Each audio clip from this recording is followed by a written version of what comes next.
자, 우리 지도를 보면 그 아모스 당시에 이스라엘과 유다가 있죠. 자, 지도를 펼쳐 놓으시고 한번 보시기 바랍니다. 자, 제일 먼저 이제 우리가 그 이스라엘 주변에 있는 7개의 나라, 그 나라의 위치를 일단 한번 보고 지나가도록 합시다. 제일 위에 보면 오른쪽 제일 위에 다메섹, 다마스커스 그러면 또 생각나는 분 있죠? 자, 다메섹이 첫 번째 수리아가 등장하고 있는데요. 현재 시리아 그랬죠? 자, 이 다메섹 1번 여기 첫 번째 그 아모스 선지자가 언급하고 있는 주변의 나라 첫 번째가 다메섹 이렇게 등장하고 있습니다. 아람이라고 하는 수리아의 수도 다메섹 나오고요. 자, 그리고 좌측으로 쭉 가서 지중해 제일 밑에 보면 블레셋의 5대 도시 중에 하나가 가사가 등장합니다. 가사 두 번째 이웃으로 등장하고 있습니다. 가사가 나오고요. 자, 그 다음 3번은 쭉 위로 올라가면 두로라고 있는 해변에 있는 도시가 있죠. 두로, 시돈을 합쳐서 베니키아 이렇게 많이 얘기하는데 거기 세 번째가 두로가 등장을 하고 있습니다. 자, 그 다음 빙글 돌아서 맨 밑에 내려오면 네 번째로 에돔이 있는데 이 에돔 위치는 틀렸습니다. 에돔은 어디로 보냐면 오른쪽은 보스라 있죠. 사해 바다 그 밑에 보스라가 있죠. 보스라. 이 보스라가 에돔의 수도거든요. 그러니까 이 에돔 위치를 그쪽으로 살짝 옮겨서 4번 네 번째로 이해하시면 되겠습니다. 자, 그 다음에 다섯 번째로 또 빙글빙글 돌아서 오른쪽으로 오면 암몬이라고 있습니다. 현재 요르단 되어 있는데 암몬 다섯 번째 아모스가 언급하고 있는 주변의 나라가 됩니다. 자, 그 다음에 쭉 내려오면 바로 밑에 모압이 등장을 하고 있습니다. 모압 이렇게 등장하고 있고 그 다음 좌측으로 가면 사해바다 좌측으로 가면 유다가 등장하죠. 일곱 번째 등장하고 있고 그건 제일 위로 가면 이스라엘 해서 여덟 번째가 등장을 하고 있습니다. 그래서 요걸 한 장을 살짝 넘겨서 뒷면에 보시면 이걸 갖고 싸우지를 마세요. 어떤 것은 시계 방향으로 어떤 시계 반대 방향 그러는데 더 중요한 것은 자, 오늘 보면 이 하살표는 아모스 예언의 진행 방향과 그 표적이 최종적으로 이스라엘로 기착되고 있음을 보여줍니다. 이렇게 돼서 제일 오른쪽 다메섹부터 시작해서 시계 방향이 되겠죠. 시계 방향으로 계속 빙글빙글 돕니다. 뭐 왼쪽으로 돌아도 좋고 상관없습니다. 자, 그래서 중요한 것은 뭐예요? 자, 여기 그 지도에 있잖아요. 다메섹 있죠. 아람의 수도. 거기 옆에다가 그 제목을 좀 쓰시기 바랍니다. 제목. 그러니까 앞으로 다루겠습니다만은 다메섹의 죄를 들춰낼 때 하나님은 첫 번째로 다메섹을 말할 때는 폭력성에 대한 문제를 언급하고 있습니다. 폭력성. 자, 폭력성에 대한 문제 언급하고 있고 두 번째는 가사가 나오는데요. 이 가사는 노예 사냥꾼이다. 이렇게 메모를 했으면 좋겠습니다. 노예 사냥꾼이다. 그랬습니다. 자, 세 번째는 위로 올라갑니다. 두로가 되겠죠? 두로 탐심. 탐심의 문제, 갈로 열고 우상 숭배 이렇게 말씀합니다. 갈로 닫고 두로는 탐심, 우상 숭배에 대한 얘기를 하나님 지적하고 있습니다. 자, 그다음 네 번째로 에돔이 나옵니다. 밑에 에돔은 시기심, 갈로 열고 열등감 문제 되겠습니다. 시기심과 열등감 되겠죠? 자, 5번은 이 암몬으로 가서 5번 암놈이죠. 탐심을 넘어 잔혹성 이렇게 되어 있습니다. 탐심을 넘어 잔혹성이다 이렇게 말씀하고 있습니다. 자, 그 다음 6번 모압이 나오는데 모압의 죄는 극도의 증오감이다 그랬습니다. 극도의 증오감 이렇게 말씀을 드릴 수가 있고요. 자, 왼쪽으로 와서 유다의 죄를 들춰냅니다. 유다는 두 가지로 말씀하는데 첫째로 율법 경시 그리고 두 번째는 우상 숭배 문제입니다. 율법 경시와 우상 숭배의 죄를 들춰내고 있는 것을 확인할 수가 있고 그 다음에 마지막으로 이스라엘이 나오는데 이스라엘의 제목은 크게 세 가지로 나눠서 생각할 수가 있는데요. 첫 번째가 뭐냐면 경제적인 죄를 언급합니다. 경제적인 죄. 저 말이 좀 빠릅니다. 이스라엘은 경제적인 죄에 두 번째로 도덕적인 죄. 세 번째로 예배에 관한 죄. 크게 이렇게 세 가지 제목으로 나눌 수가 있습니다. 자, 그래서 우리가 이 지도를 놓고 우리가 보면 한눈에 들어오는 것이 그 이스라엘 주변의 7개의 나라의 그 지역을 들춰내고 있고 그 죄의 특성이 뭐가 있느냐라고 하는 것을 확인하시고, 여기서 더 중요한 것은 뭐냐면 하나님께서 결국은 다메섹으로부터 계속 주변의 나라로 빙글빙글 돌고 있습니다. 제가 마지막으로 정리를 하겠습니다만은, 오늘 우리가 이 말씀을 통해 확인할 것은 지금 하나님의 관심은 이스라엘에 있는 겁니다. 이스라엘입니다. 그러니까 이스라엘에 관심이 있는데 주변의 이웃의 나라들을 계속해서 언급하고 있는 이유는 뭡니까? 조여오는 겁니다. 너희들이 회개하지 않는다. 너희 턱 밑에까지 뭐가 하나님의 심판이 와 있다는 것이죠. 그리고 하나님의 임박한 심판을 하나님께서 이스라엘 백성들을 깨닫게 하기 위하여 턱 밑에까지 유다까지 하나님께서 죄를 들춰내고 있잖아요. 우리가 이런 부분 속에서 이 아모스 선지자를 통하여 주변의 7개의 나라의 제목을 자꾸 들춰낸 이유는 그게 초점이 아니고 어디다? 이스라엘에 초점이 있다. 너희들이 빨리 회개하지 않으면 채찍이 지금 바로 너희 턱 밑에까지 와 있다라고 하는 어떤 경고의 사인으로 주고 있는 것을 우리가 이 지도를 통해서 확인할 수가 있습니다. 아시겠죠? 그래서 이것을 그냥 이렇게 타원으로 이렇게 그려본 겁니다. 그려본 거니까 이걸 잘 살펴서 우리가 오늘 본문을 살펴보도록 그렇게 하겠습니다. 이크라 여보시오 선생님 여기 지도 못 올려요. 카톡으로 보내놨습니다. 그 당신 좀 해주세요. 그래. 왜 그래 똑똑해요? 아이고 나 참. 중에는 카톡은 볼 수가 없거든요. 그래서 목사님 이렇게 목사님 가슴팍 쪽에 대면은 화면으로 나갈 겁니다. 보여 얘? 온라인 뭐 이렇게 안 보이지요? 같은 거 하면 다 우리 김선아 자매는 안 보이지 얘? 얘 안 보인대요. 잘안 보이다 하면 안 보이지요? 조금 더 가까이 목사님 그 대보세요. 자료가 노트북 안에 들어가 있어야 돼요. 그래야 그걸 불러오는. 좀 해주세요. 담당 목사님이 그걸 하실 줄 아니요, 그거는 당신 좀 해줘요. 지난번에 여쭤봤더니 하실 줄 모르신다고 하시는데 그래요? 그 카톡에 올린 거는 카톡으로 올린 거 봐요? 저도 답답해요. 자, 괜찮아. 자, 그래 들으면 돼. 예, 들으면 돼. 우리 김선아 자매님 카톡에 올린 거 봤지요? 예, 그래 감사해요. 아유, 그래요. 카톡에 올린 거 봤대요. 감사. 이해돼요?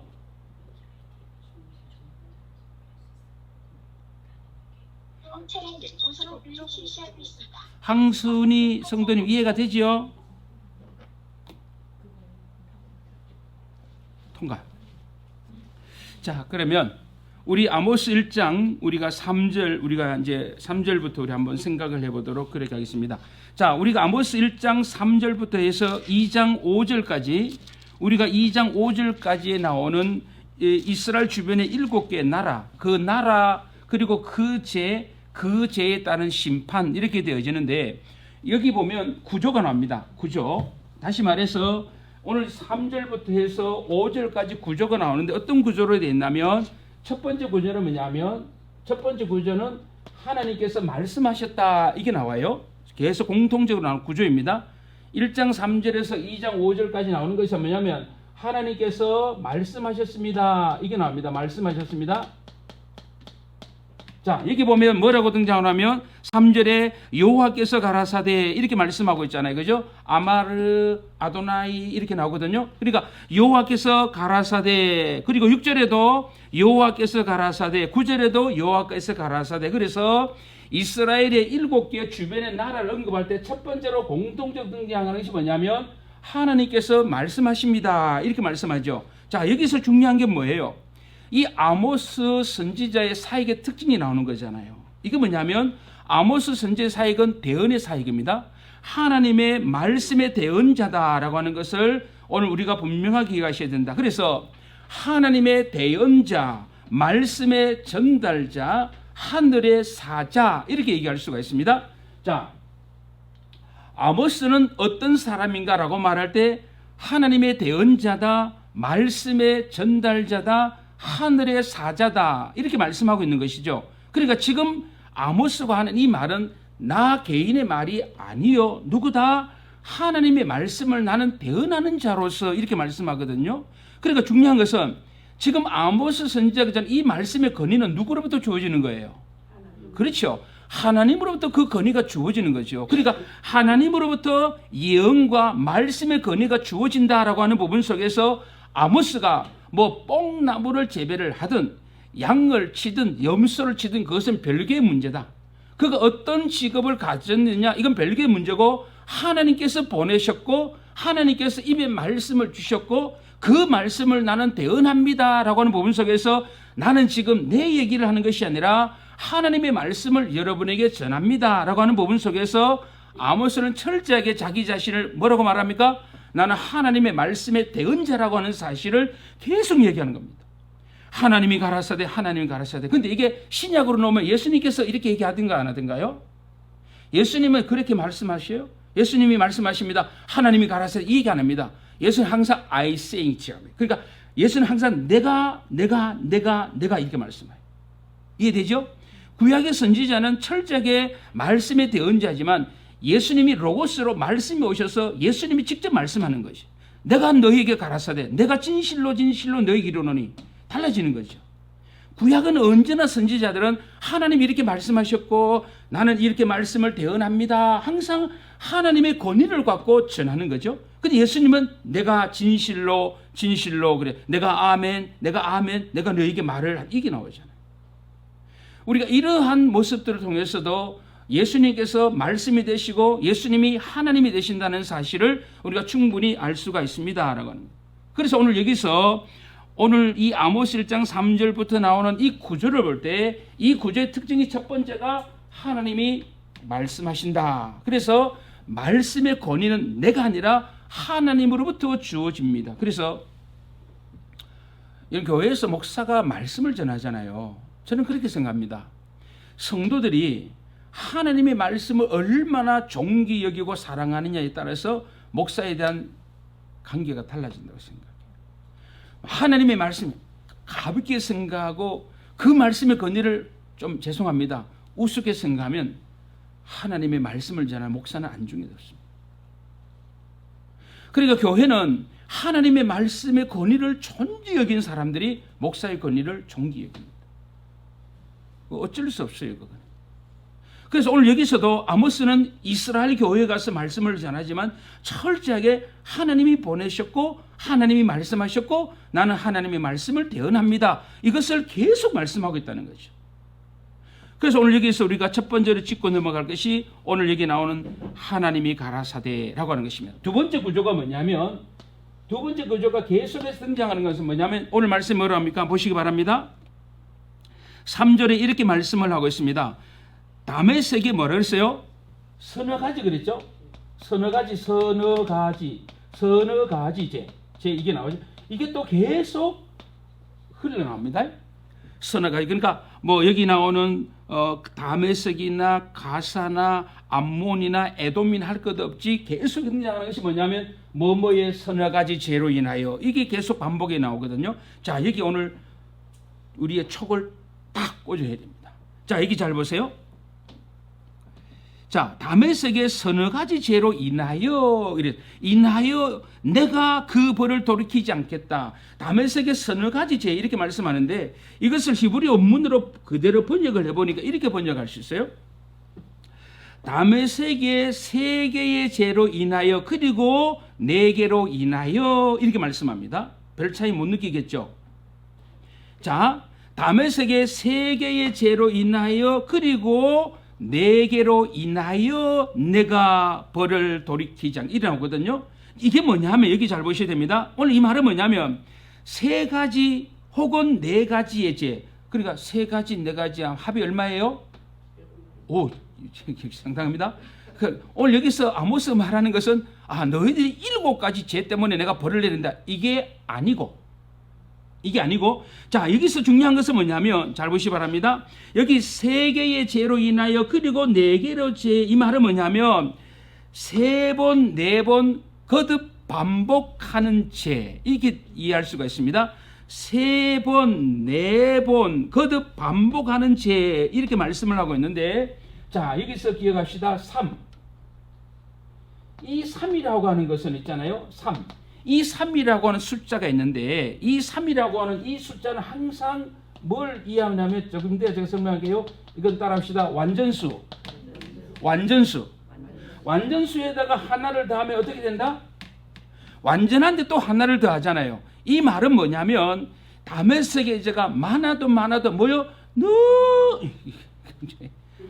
많아도 너무나 많은 죄. 알겠죠? 그러니까 오늘 말씀하는 것은 뭐냐면 너희들의 죄는 그냥 3가지 혹은 4가지에서 한 7가지 죄, 이 말을 하는 것이 아니라 많고 많은 죄, 이렇게 말씀을 들을 수가 있는 것입니다.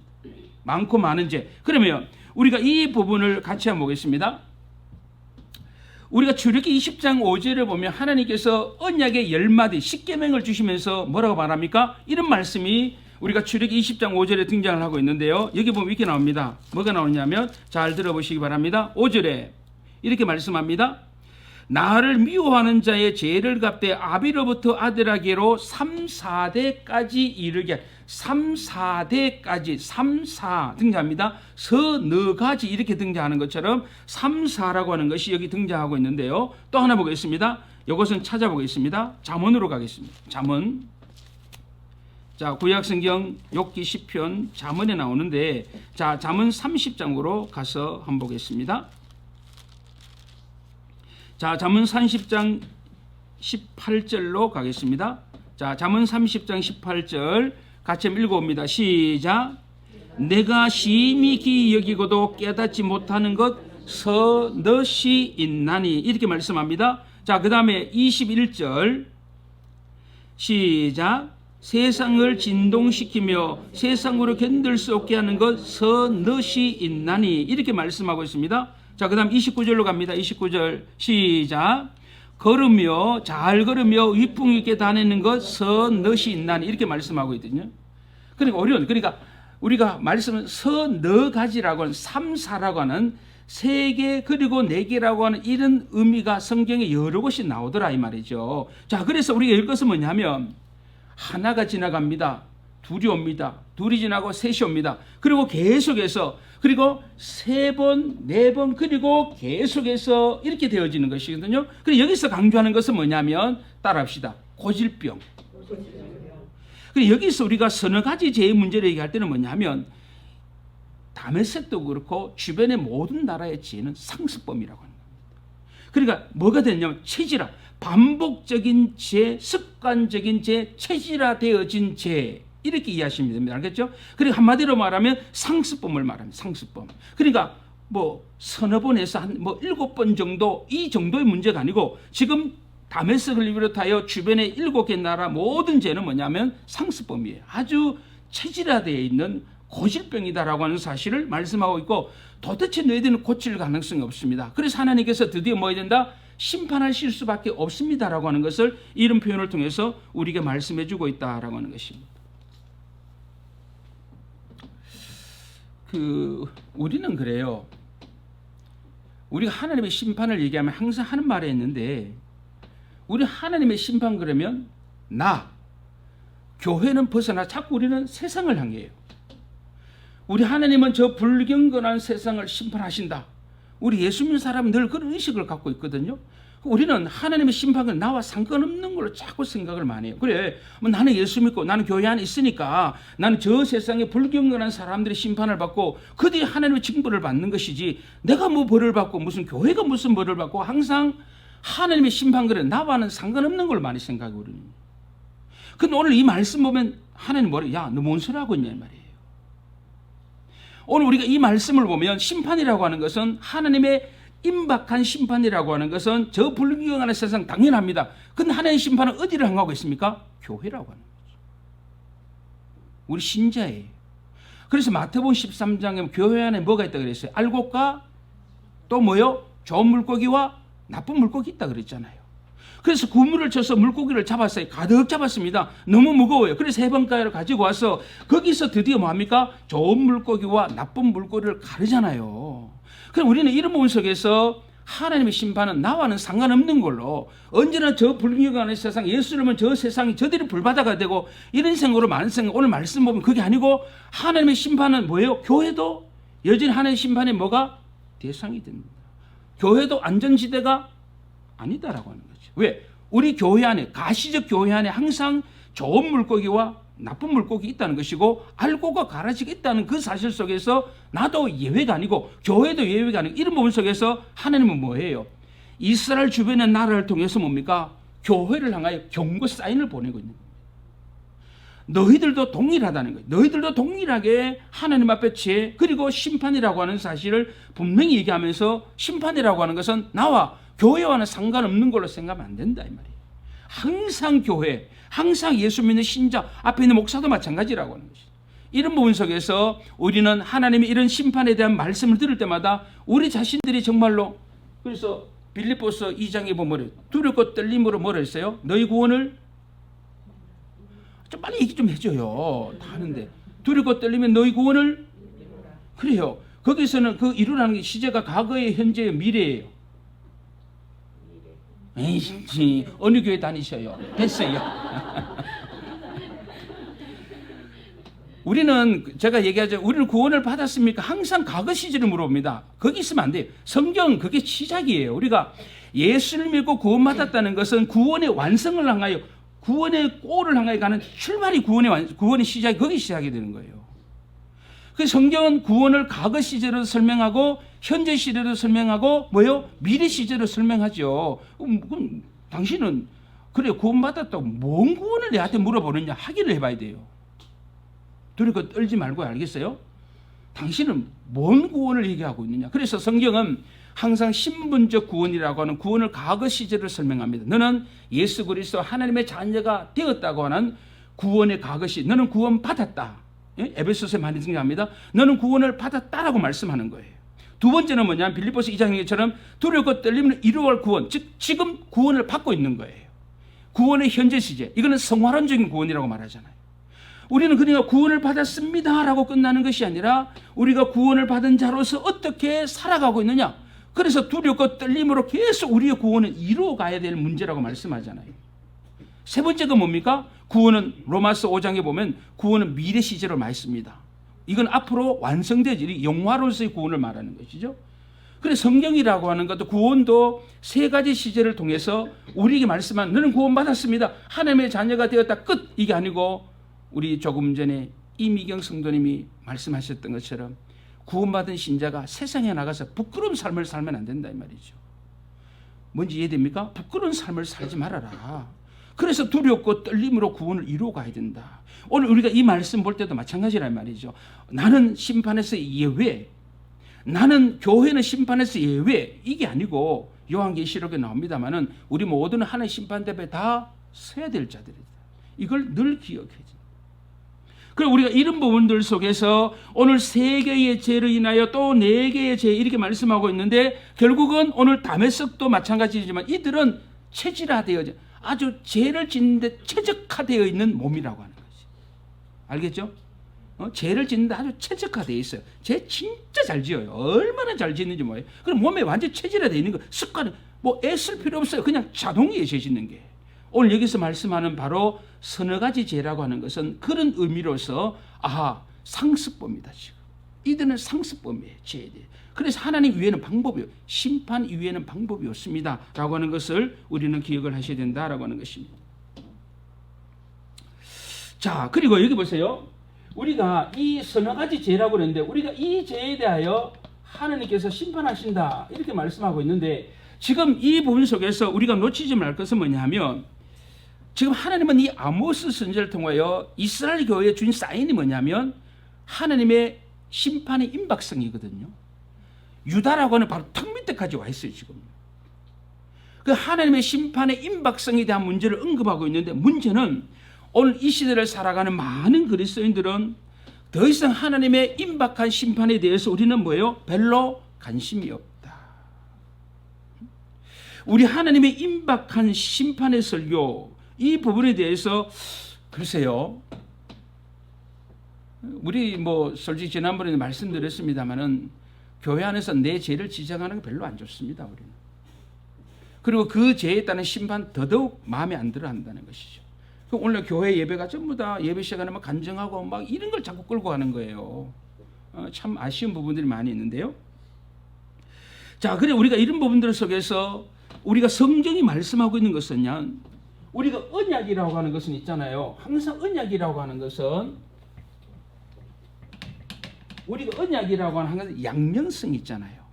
그죠? 언약은 그러니까 언약에 순종하면 언약에 축복이 있는 것이고 불순종하면 언약에 저주가 있다고 말씀하잖아요. 근데 우리가 이런 부분 속에서 언약의 한쪽만 강조하는, 우리가 언약의 한쪽만을 우리가 너무나 강조하게 돼요. 그래서 우리는 잘못하면 교회가, 목회자들이 반쪽 복음을 전합니다.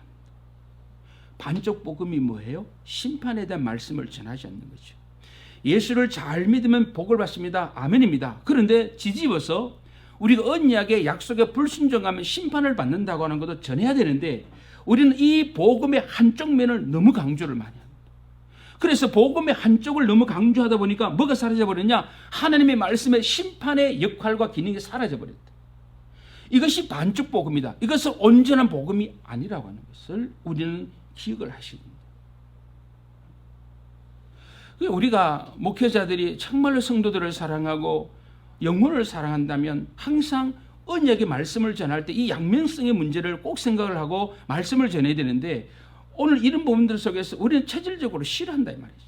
그리고 오늘 여기 말씀하는 것처럼 하나님은 아모스를 통하여 하나님의 심판의 임박성을 지적하고 있음에도 불구하고 오늘 우리가 살아가는 이 세대 속에는 하나님의 심판에 대한 길을 닫아버리는 우리가 이런 시대가 아닌가 이 생각을 하게 되는 거죠. 요한복음 3장 16절 한번 암송 한번 해봅니다. 시작. 하나님이 세상을 이처럼 사랑하사 독생자를 주셨으니 너희 것들을 믿는 자마다 그렇죠. 어물쩍 넘어가신 분이 없는 것 같은데 하나님이 세상을 우리 사람 있지만 뭐 하나님이 세상을 이처럼 막 이래 가르치잖아요. 자 그러면 자 하나님이 세상을 이처럼 사랑했다. 이처럼 사랑했다는 것은 뭔 사랑이에요? 이것은 이처럼 사랑이라고 하는 것이 사랑의 깊이입니까? 사랑의 깊이예요? 사랑의 방법이에요? 이거 맞추면 오늘 수업 안 합니다. 오늘 기부입니다. 뭐 진도 다 할 필요 뭐 있어요. 제가 가만히 생각해 보니까 이렇게 열심히 진도 다 나갈 필요 없겠다는 생각이 자꾸 드는 거예요. 그래서 얘기도 좀 하고 이렇게 해야 되겠다 생각이 드는데 하나님이 세상을 이처럼 사랑하사 독생자를 쓰면 이처럼 사랑했다는 게 어떻게 사랑했다는 거예요? 사랑의 길이에요? 깊이에요? 사랑의 방법이에요? 둘 다. 제발 어디 가거든. 그래, 양다리 걸치지 마. 아니 어디 하나님의 말씀을 양다리를 걸치. 그러면 여기도 속하고 여기도 속하니. 아이고 그러지 마시소. 아이고 세상에. 하나님 말씀은 또 하면 이면 돼 진짜. 아니 하나님 세상을 이처럼 김은총 지사님 이처럼 사랑했다는 것은 무슨 뜻이죠? 눈으로 말해. 눈으로. 시작. 괜히 말씀하셔 틀리면 부끄럽잖아요. 자 여기서 우리가 문제는 뭐냐면 성경을 문맥으로 안 보니까 그런 거예요. 요한복음 3장 16절 요 앞뒤로 딱 보면 나오는 말씀이 있거든요. 그래서 여기서 말하는 이처럼 사랑하사라고 하는 것은 사랑의 깊이가 아니고 사랑의 방법입니다. 이게 뭐예요? 십자가의 방법이에요. 이처럼 사랑했다는 것은 우리 하나님께서 독생자 예수 그리스도를 모세가 노뱀을 단 것처럼 예수님을 십자가에 못을 박아 죽이게 하시는 그 십자가의 방법을 통해서 우리를 사랑하신 거죠. 근데 우리 많은 사람은 이걸 더 좋아하죠. 왜요? 우리 사랑 그러면 따라합시다. 무조건 운다. 우리는 사랑한 건 무조건 울어버립니다. 그럼 다 해결돼 버리는 거잖아요. 이것은 우리 그잖아요. 고난주간 또 다가오죠. 여러분 제발 부탁하는데요. 예수님의 십자가의 그 고난을 제발 우리 육체로 이해하려고 하지 마세요. 그게 엄청난 불경죄예요. 내가 한 끼 금식한다고 주님의 십자가 고난의 의미를 깨달을 수 있어요? 넌센스입니다. 갈라디아 3장 13절에 뭐라 그랬어요? 나무에 달린 자는 뭐예요? 저주예요. 하나님께 저주 받아봤어요? 이순희 열사님? 우리는 뭐 저주 받아본 적 몰라요. 우리는요. 그 영화 있잖아요. 뭐예요? 뭐 카톨릭 신자가 만든 영화 있잖아요. 뭐예요? 뭐? 그래, Passion of Christ. 우리 영어 선생님이 계셔가지고 Passion of Christ. 여러분 그 영화 보지 마세요. 그거는 아주 그리스도의 십자가의 죽음을 모독하는 겁니다. 그것은 예수님 십자가의 죽음을 육체적인 죽음을 하면 몰아가요. 그 부분을 그러잖아요. 박정선 뭐 그거 우리만 울잖아요. 뭐 얼마나 아프셨을까. 나도 금식. 여러분 성경에서 주님의 고난은 그렇게 설명하지 않잖아요. 그래 우리는 주님의 고난을 참여할 수가 없어요. 왜? 그것은 하나님의 아들이 하나님 아버지로 저주를 받은 그 죽음인데 하나님의 저주를 받는데 우리가 어떻게 이해해요? 저를 불경건한 목사람 몰아주셔서 좋습니다. 이 하이델베르그 요리문답에 보면요. 예수님의 죽음을 십자가의 죽음을 그렇게 설명해요. 하나님의 저주받은 죽음이에요. 우리 인간은 상상할 수가 없고 아무리 상상하고 아무리 참여할 수 없는 그 사랑이라고요. 우리는 그건 내가 함께 굶었다고 해서 막 이렇게 하지 말라는 얘기죠. 우리는요. 그래서 우리는 이처럼 사랑하셨다라고 해서 십자가의 방법으로 우리를 사랑하셨다라고 말씀하는 거죠. 뭔지 이해되시죠? 그래서 우리는 말합니다. 우리가 하나님의 세상 그래서 교회마다 다 현수막 달아놓잖아요. 뭐요? 하나님은 당신을 그 현수막 안 단 교회 회개하세요. 왜 안 달아야죠? 하나님은 당신을 사랑하십니다가 맞아요. 하나님은 당신을 사랑합니다가 맞아요. 근데 제가 지금까지 살면서 현수막이에요. 사랑합니다고 쓴 현수막 한 번도 못 봤어요. 하나님은 당신을 사랑하십니다라고 거의 다 달아놨어요. 그게 맞아요? 조금 생각 한번 해보시소. 그래서 우리가 이런 부분들을 보면서 안타까운 것이 있습니다. 그래서 우리가 그 히브리서 12장 29절에 보면 하나님을 소멸하는 불이라고 말씀하죠. 성경은 하나님의 사랑도 말씀하지만 뭐예요? 이 사랑을 거역하는 자에게 뭐가 있다? 심판과 저주가 있다는 것도 말씀하고 있잖아요. 그 하나님은 사랑이십니다. 할렐루야. 근데 하나님은 또 뭐예요? 진노의 하나님이란 것도 할렐루야가 돼야 된다는 것이죠. 근데 오늘 우리는 뭐예요? 반접보고. 그러니까 이 아모스 선지자의 말씀을 읽으면 은혜가 안 되는 거죠. 왜? 아이고 하나님 뭐 이렇게까지 하십니까? 하나님의 어떤 임박한 어떤 심판에 대해서 우리가 아주 알러지 반응이 우리 속에 많이 있다는 것이죠. 그런 반쪽 복음은 진짜 복음이 아니다라고 하는 사실을 우리는 꼭 기억하셨으면 좋겠다라고 하는 것입니다. 그 벨직 신앙고백서 37조가 있는데요. 저는 교리문답을 참 사랑하는 목사입니다. 모든 설교는 항상 저는 교리로 설명합니다. 설명하면서 교회 안에서도 많이 얘기하는데요. 이 하이델베르그 교리문답 벨직 신앙고백서 37조 이렇게 나와 있습니다. 이 심판의 교리가 사악한 악인들에게는 무섭고 두려운 것이다. 그러나 이 심판의 생각이 의로운 택자들에게는 기쁨과 위로가 됩니다. 그러니까 우리는 교회 안에서는 항상 하나님의 심판과 사랑이 같이 외쳐져야 된다. 그런 게 목사님들이 죄를 지적하고 협박하면 안 돼요. 우리가 죄를 심판하는 설교해야 되는데 강단에서 협박합니다. 성도들. 그러면 안 돼요. 그건 은혜가 안 돼요. 11조 안 하면 어찌 복받는 두고 봐라. 이건 협박이에요. 아셨죠? 제가 말라기 할 때 말씀드릴게요. 그렇게 말씀 전하면 안 돼요. 우리는.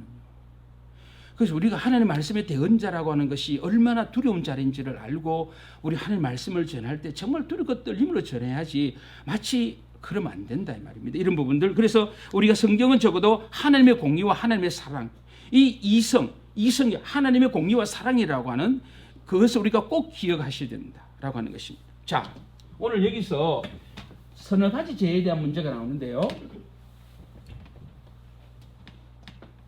자, 우리 한번 이게 나오니까 계속 나오니까 언급하고 지나갑시다. 따라서 게마트리아. 따라 게마트리아. 이 게마트리아에 대해서 우리 한번 같이 생각합니다. 이거 뭐냐면 성경에 나오는 상징의 수를 게마트리아 이렇게 말씀합니다. 처음 들어보신 분들은 회개하셔야 됩니다. 아시죠? 이걸 처음 들어보신 분들은 오늘 마치고 회개를 하고 가셔야 됩니다. 왜? 하나님의 말씀이다요. 제가 이렇게 무지하면서도 아침 먹고 커피 마시고 간식 먹고 오늘 이거 왔는데 하나님 죄송합니다. 회개하오니 용서하옵소서. 게마트리아 이렇게 하시죠. 따라합시다. 게마트리아. 이 게마트리아 그러니까 성경에서의 상징적인 숫자 이렇게 되어지는 겁니다. 재밌습니다. 제가 한번 풀어볼 테니까 와 성경 이렇게도 해석이 가능하구나라고 하는 것을 눈여겨 잘 이상한 목사를 보지 마시고요. 그래서 이 게마트리아로 우리 한번 성경을 풀어보도록 하겠습니다. 자, 누가복음 2장으로 가서 한번 보겠습니다. 상징의 수 3이라고 하는 상징의 수를 얘기했는데 자 누가복음으로 갑니다. 누가복음 2장 36절로 가겠습니다. 신약성경 90쪽에 나오는 누가복음 누가복음 2장 36절 같이 읽어요. 시작. 또 아셀 지파 바누엘의 딸 안나라는 선지자가 있어 나이 매우 늙었더라. 그가 출고한 후 7해 동안 남편과 함께 살다가 가부된 지 84년이라. 이 사람이 성전을 떠나지 아니하고 주야에 금식하며 기도함으로 섬기더니 마침 이때에 나와서 하나님께 감사하고 예루살렘의 구속됨을 바라는 모든 사람에게 이 악에 대하여 말하니라. 아멘. 자, 이게 보시기 바랍니다. 안나라고 하는 선지자 이렇게 말씀하고 있는데, 자, 이게 보시기 바랍니다. 출가를 해서, 여기 출가라는 것은 뭐예요? 절칸으로 들어갔다. 그러면 안 돼요. 자, 출간 후에 7년 동안 남편과 살다 가부된 지 몇 년? 가부된 지 몇 년요? 80? 아니, 어렵게 생각하지 말고요. 아니, 제가 가진 한글 성경 보고 있는데요. 아니, 뭐 결혼했어요. 결혼했는데 7회 동안 남편과 7회는 또 뭐예요? 옳지요. 그게 뭐 어렵다고 빨리 대답 안 해요. 빨리 해요. 7년 동안 남편과 살다가 가부된 지, 가부가 뭐예요? 남편이 있다 없다? 그것도 어떻게 하셨어요? 가부의 반대말은 호라비. 자, 가부된 지 84년. 자, 그래 봅시다. 7년, 결혼해서 7년을 살았어요. 이때 누가 있었어요? 신랑이 있었어요. 근데 신랑이 잉하고 가버렸어요. 친족도 없이. 근데 얼마 살았어요? 혼자? 84년입니다. 자, 84년, 자, 합니다. 7 곱하기 100. 맞아요? 아니, 이게 게마트리아로 설명하는 겁니다, 이것을. 자, 7 곱하기 7은 또 합시다, 또. 아이고, 진짜.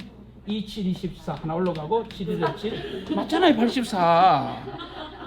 왜 시간 낭비하게 해요? 아, 나 참 한장하겠네. 자, 7 곱하기 10이죠? 7은 뭐다? 오! 역시 7은 뭐예요? 완전수. 12는 뭐예요? 12는 우리가 잘 아는 것처럼 구약 12가 뭐 생각합니까? 이스라엘 12지파는 뭐예요? 이스라엘의 온 백성을 말하죠. 신약하면 예수님 뭐야? 12 제자 이렇게 말하죠. 자, 그러면 잘 보시기 바랍니다. 자, 오늘 생각할 때 뭐냐면 7이라고 완전수, 11은 이스라엘의 12지파 온 이스라엘 이렇게 말하죠. 아하, 이것을 게마트리아로 설명하면 84년을 남편 없이 살았는데, 지금 예수님이 이 땅에 오셨을 때 지금 이스라엘의 모든 이스라엘 백성들은 지금 뭐가 없다? 신랑이신 누가 없어요. 예수님이 없이 영적으로 가부를 산 거예요. 아니, 이미경 성도님 이상해요.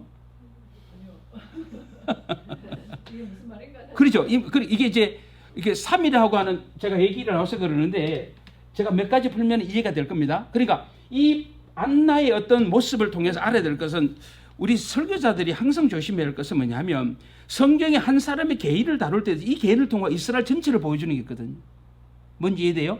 이스라엘 백성들의 한 사람의 영적인 실상을 통해서 온 이스라엘의 영적인 실상을 보여준단 말이죠. 그러니까 안나라고 하는 이 선지자가 84년을 가부로 혼자 살았다 그랬잖아요. 그러면 이것을 단순히 안나라고 하는 한 사람으로 보지 말고 이걸 통해서 게마트리아로 설명하는 겁니다. 자, 12는 이스라엘 온 백성인데 완전수니까 완전하다는 거잖아요. 온 이스라엘 백성들이 지금 뭐 하고 있다? 84년 동안 뭐가 없어요? 가부로 살고 있는 거죠. 신랑이 없자. 아하, 지금 이스라엘에 처해진 영적인 상황이 어떤 상황이라는 거죠? 신랑이신 예수가 없이 혼자 살아왔다. 누가? 이스라엘 백성들이. 그러니까 안나라고 한 사람의 문제가 아니고 온 이스라엘이 지금 뭐예요? 신랑이 없는, 영적으로 가부와 같은, 너무나 불쌍하고 어려운 가운데 살아왔습니다라고 하는 것을 이 게마트리아를 통해서도 설명할 수가 있다.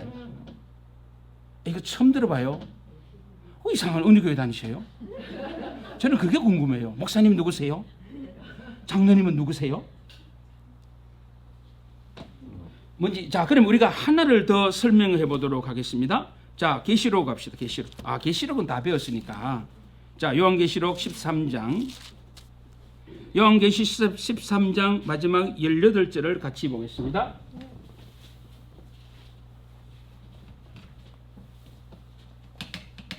자, 요한계시록 13장 마지막 18절 같이 읽어요. 시작.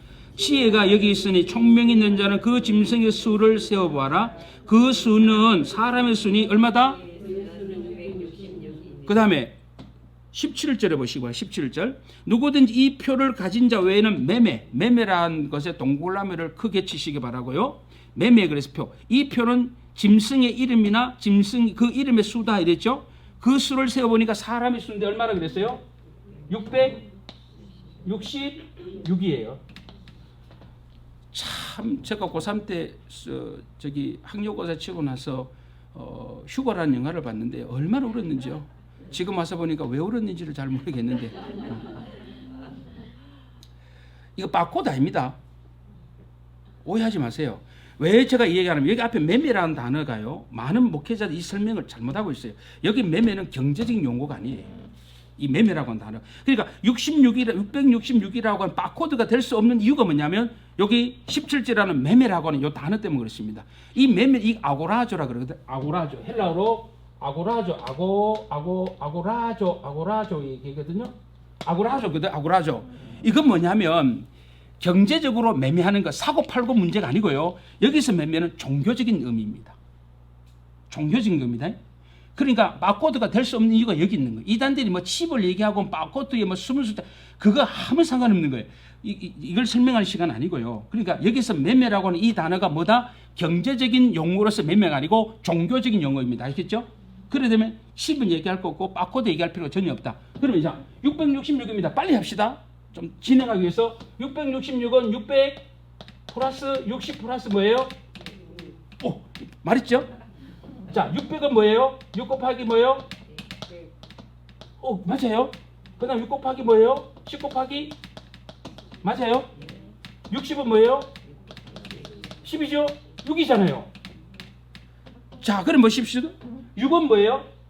6은 게마트리아로 6은 게마트리아. 그러니까 6이라고 하는 상징의 수, 이 게마트리아 6은 뭐냐면 사람의 수입니다. 사람의 수.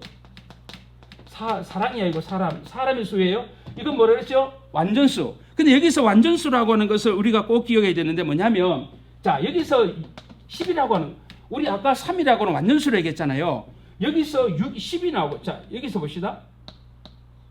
7이 나오고 10이 나올 수가 있는데요. 자, 7이라고 하는 것은 뭐냐면 7은 질적으로 충만한 수. 요거는 양적으로 충만한 수를 말합니다. 7이라고 하는 것은 10이라고 하는 것은 다 충만의 개념이에요. 충만은 가득 찬 거죠. 가득 찬 것이에요. 더 이상 찰 것이 없잖아요. 그래서 이 7이라고 하는 것은 게마트리아로 말하면 질적으로 충만한 수를 말하고 10은 양적으로 충만한 수를 말합니다. 자, 그런데 6은 뭐예요? 사람의 수잖아요. 사람의 수인데 뭐예요? 충만이 나오죠. 여기도 사람의 수 충만이죠. 사람의 수 충만 이래 되잖아요. 자, 솔로몬이 1000번제를 드렸죠. 1000번제입니까? 1000번제입니까? 어느 교회 다녀요? 제발 정답을 얘기해 주세요. 자, 김정환 성도님 1000 띄어쓰기 번제 아니면 1000번제 제발. 그러면 띄어쓰기 합시다. 1000번제예요. 1000번제예요. 우리가 성경을 보면 열왕기상 3장에 뭐라 했습니까? 1000번제입니다. 1000번 제사가. 제가 반야울 제일교회 오니까요. 강대상에 1000번 헌금 목표가 올라왔더라고요. 얼마나 충격받았는지 몰라요. 헌금 그렇게 하지 마세요. 그냥 하나님께 하세요. 감사해서. 솔로몬이 1000번제를 드렸습니다. 1000번 제사가 아니고 1000은 뭐예요? 1000은 뭐예요? 10 곱하기 10 곱하기 10이잖아요. 충만수예요. 이 말은 뭡니까? 더 이상 솔로몬이 하나님께 제사를 때 최고의 막 최선을 다해서 드렸다는 의미지 1000번의 횟수에 관심 있는 게 아니다. 제가 이상한 설교하는 거예요 지금? 이해되시죠? 그래서 우리가 이 게마트리아를 설명한 겁니다. 알겠죠? 1000은 10 곱하기 10 곱하기 10 충만이잖아요. 그러니까 이거 완전히 충만으로 가득 차 있다는 거잖아요. 그러면 여기서 보십시오. 666이라는 사람의 수 충만, 사람의 수 충만. 이거 뭐예요? 666이라고 하는 건 뭡니까? 사람의 수로 충만하다는 거 말하는 거거든요. 바코드가 아니고요. 근데 자, 여기 중요합니다. 666보다 더 큰 숫자는 얼마일까요? 저를 기쁘게 좀 해줘요 우리 정신. 아 여보세요 시간 여기 다 버린다니까 지금요. 이러면 진단 나가요. 진단 나가면 저는 좋아요. 자 666입니다. 자 여기서 더 중요한 것은 666보다 더 높은 것보다 777이 되는 겁니다. 왜 7은 뭐예요? 이건 뭐다고요? 조금 전에 얘기했잖아요. 뭐랬어요? 7은 충만한 수죠. 7은 충만한 수입니다. 이건 뭐 다 충만해. 여기도 700에다가 뭐예요? 또 70에다가 7하면 되잖아요. 뭔지 이해되시죠?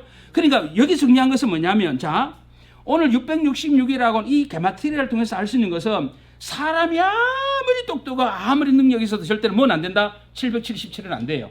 그러니까 여기서 7이라고 하는 이 숫자를 가지고 생각하면 우리가 말씀하는 것처럼 우리 하나님께서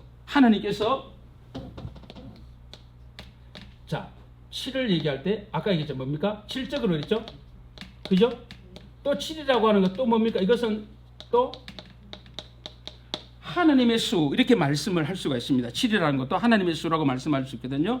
그리고 우리가 이런 부분 속에서 3도 완전수란 말을 제가 썼잖아요. 3도 완전수라 7이라고 하는 것은 하나님의 수 충만의 수로 될 수 있는데 그러니까 666은 절대로 777이 될 수가 없다. 이거 뭐냐면요. 이게 요한계시록이 설명을 해야 되는데 사람이 있잖아요. 사람이 아무 능력이 있어도 777은 안 돼요. 이거 뭐냐면 절대로 따라오시 사람은 신이 아니다. 사람이 아무리 똑똑해도 하나님의 가르침과 하나님의 진리 안 된다. 뭔지 이해되죠? 이게 여기서 나오는 것이죠. 하나만 더 보고 쉽시다. 사무엘상으로 갑시다. 성경을 이렇게 풀면 굉장히 또 재밌습니다. 사무엘상 17장으로 갑니다. 우리가 잘 아는 우리가 너무너무 좋아하는 그분이 등장하고 있습니다. 자 사무엘상 17장으로 가서 4절을 보겠습니다. 4절 블레셋 사람의 진에서 싸움을 도두는 자가 왔는데 그 이름 누구예요? 자 누구예요? 골리앗인데 잘 보세요. 잘 보세요. 가드 사람이에요. 가드 지금 많이 들어보셨죠? 그 신장은 뭐예요? 그 신장은 6이라고 이게 나와요. 6. 자 넘어갑니다. 자 6입니다. 자 그 다음에 뭐가 나오냐면 자 넘어오겠습니다. 7절에 가면 그 창자루는 배틀재 같고 창날은 철이 얼마요? 자 이게 누구예요? 골리앗과 관계에 대해서 설명할 때 6이 나오고 600이 나옵니다. 여기까지는 그냥 넘어가도 좋아요. 자 그 다음 보겠습니다. 6절에 갑시다. 6절로 가서 한번 보겠습니다. 6절 그 다리는 뭐라 그랬어요? 그 다리는 뭐라 그랬어요? 놋 이렇게 말씀하고 있죠? 자 놋 경갑을 쳤고 그러니까 뭐 정광이종에 뭐 놋으로 된 갑옷을 입었다는 얘기죠. 그 다음에 놋 단창을 메웠다 이렇게 말씀하고 있잖아요. 그죠? 자 그런데 5절에 보면 머리에는 뭘 썼어요? 또 노트구를 썼고 몸에는 뭐예요? 골리앗은 머리에 뭐예요? 그 다음에 나오는 게 뭐예요? 비늘 뭐예요? 자 비늘 갑옷이라고 등장하고 있잖아요. 그죠? 어린 갑이라 우리 개혁 성경에는 뭐라고 하냐면 어린 갑 이래. 개정 성경에는 거기는 뭐라고 해놨습니까? 비늘이라 있죠. 자 이것을 영어성 보면 스케일이라고 돼 있어요. 스케일 아모르라고 합니다. 아모르. 자 지금 여기 잘 보세요. 골리앗이 몸에는 뭐가 있어요? 골리앗의 몸에는 어린 갑 이렇게 말씀하고 있잖아요. 이게 뭐예요? 우리가 여기서 말씀하고 있는 것처럼 지금 비늘 갑옷을 입고 있잖아요. 자 비늘 갑옷 그러면 생각나는 게 파충류, 어류가 생각나죠? 물고기 비늘 생각나죠? 자 골리앗은 600 그리고 지금 몸에는 뭐를 입고 있다? 그래요. 파충류나 어류 비늘 옷을 입고 있죠. 그게 누구예요? 골리앗이잖아요. 자 그럼 우리가 여기서 생각이 납니다.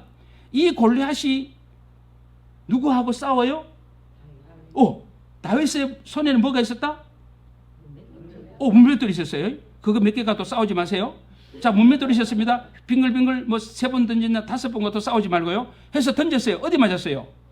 골리앗이 어디 맞아요? 그 설교 어떻게 해요? 선생님들 기가 막혀도 설교 잘하죠. 야 막 빙글빙글 돌아야 돼. 막 정확하게 막 죽더라고요. 저는 아무리 생각해도 안 죽을 것 같은데. 근데 우리는 그거 설명하자면 많이 쫙 맞고 있어요.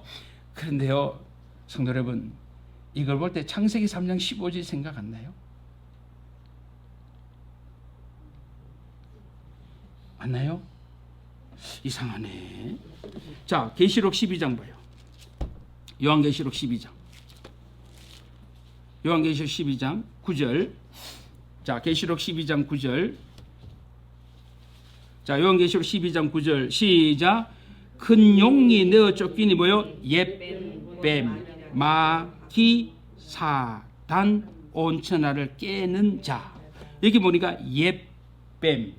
어디? 창세기 3장. 옛뱀.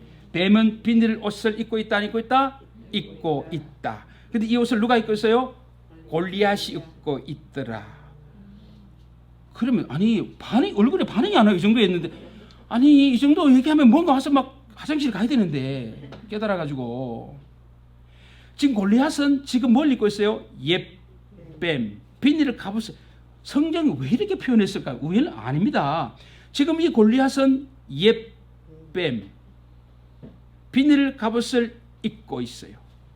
그러면 오늘 여기 나오는 골리앗은 누구예요? 뱀의 후손. 이 뱀의 후손에 뭐를 막 밟아서 문질러 버리죠? 뭐요? 여자의 후손이면 뭐 한다고요? 뱀의 머리를 뭐요? 좀 그거 할 때는 좀 아니 그 밟을 때 뭐 부드럽게 밟아요. 그냥 막 해버려야지. 뱀의 머리를 박살내잖아요. 근데 그 창세기 3장 15절이라는 이 약속이 드디어 누구를 통하여? 다윗과 골리앗 전쟁 통해서 이미 1차적으로 성취가 되죠. 그렇죠? 그러니까 골리앗은 누구의? 뱀의 후손이죠. 철저하게 뱀의 후손입니다. 뱀의 후손으로 여자의 후손을 계속 못살게 하는 거죠. 뱀의 후손으로. 그런데 이 뱀의 후손으로 왔는 이 골리앗인데 누가? 다윗입니다. 하나님의 여자의 후손으로 이 다윗이 뭐를 물맷돌로 비닐을 갑옷 입고 마귀, 옛 마귀의 노예, 종이라고 그걸 완전히 박살내버리잖아요. 죽여버리잖아요. 우리가 여기서 알 수 있는 건 뭐예요? 야야, 애들 잘 들으래. 막 다윗은 얼마나 막 능력 있는지 물면 시작하는 막 죽어버렸더라 막 대단하지 않냐 박수 막 이렇게 하지 말고 지금 다윗은 하나님의 용사로 등장합니다. 하나님의 용사로 등장해서 누구로? 뱀의 후손으로 한 이 골리앗을 한 방에 넘어뜨리는 거죠. 그러니까 창세기 3장 15 약속이 드디어 성취되어진다. 그러니까 역사 속에서 이미 여자의 후손이 뱀의 후손을 박살내는 사건이 이미 여기서도 우리에게 말씀해주고 있다. 그래서 창세기 3장 15절이 성취되어가는 과정인데 하나님은 반드시 여자의 후손을 통하여 뭐요? 뱀의 후손의 머리를 박살내서 머리를 당하면 사람이 일어설 수 있다 없어? 없어요. 그럼 도저히 회생 불가하잖아요. 그죠? 그래서 오늘 하나님께서 이 골리앗을 다윗과의 전쟁을 통해서 여자의 후손이 뱀의 후손을 결정타를 가해서 죽이게 하는 놀라운 사건. 그래서 창세기 3장 15절 누굴 통하여? 다윗과 골리앗이 이 전쟁을 통하여 드디어 성취되고 있습니다. 할렐루야. 저는 이걸 깨닫고요. 다윗과 골리앗 설교를 얼마나 많이 들었어요. 어릴 때부터요. 뭐 다윗의 용감함. 그러지 우리 설교할 때 다윗이 봐라 얼마나 용감한지 아나? 하나님 함께 하니까 막 넘어가잖아. 막 이런 설교했는데 이 말씀 깨닫고 나니까 하나님이 너무나 기가 막히게 일하셔요. 우리 하나님께서 하나님의 그리고 뱀의 후손 싸워요. 이 전쟁은 누가 이기느냐? 반드시 누가? 다윗이 이길 수밖에 없는 전쟁이에요. 왜요? 하나님의 용사로 나가신다. 이런 말씀. 이게 뭐예요? 성경에 나오는 뭐다? 게마트리아입니다. 알겠죠? 그러니까 우리가 성경에 나오는 숫자는 다 상징성을 갖고 있고 그 상징의 숫자를 갖고 풀어내면 그 속에도 놀라운 진리가 숨겨져 있습니다. 라고 하는 것이 바로 게마트리아입니다. 이거 설교하는 시간이 아닌데 3이라고 하는 숫자가 나와서 적어도 공부를 하면서 우리가 아모스를 하면서 재미없다는 것이 아니고 여기서 3이라고 하는 이 완전수를 통해 이들이 지었던 죄의 그 성향이 어떤지를 우리가 알고 도저히 이들의 죄는 회생이 불가능하다. 그래서 하나님이 나설 수밖에 없다. 하나님 외에는 해결할 길이 없다. 우리가 이런 사실들 우리가 좀 기억하고 오늘 이 본문의 말씀을 출적해 나갔으면 좋겠다. 그래서 이 구조가 철저하게 언약의 구조로 되어 있다는 사실, 하나님이 말씀하시고 서너 가지 제가 나오고 세 번째는 벌이 등장하고 있고 네 번째로 등장하는 것이 또 하나님이 말씀하십니다 라고 하는 것이 오늘 본문에 등장하고 있습니다. 5분 쉬겠습니다.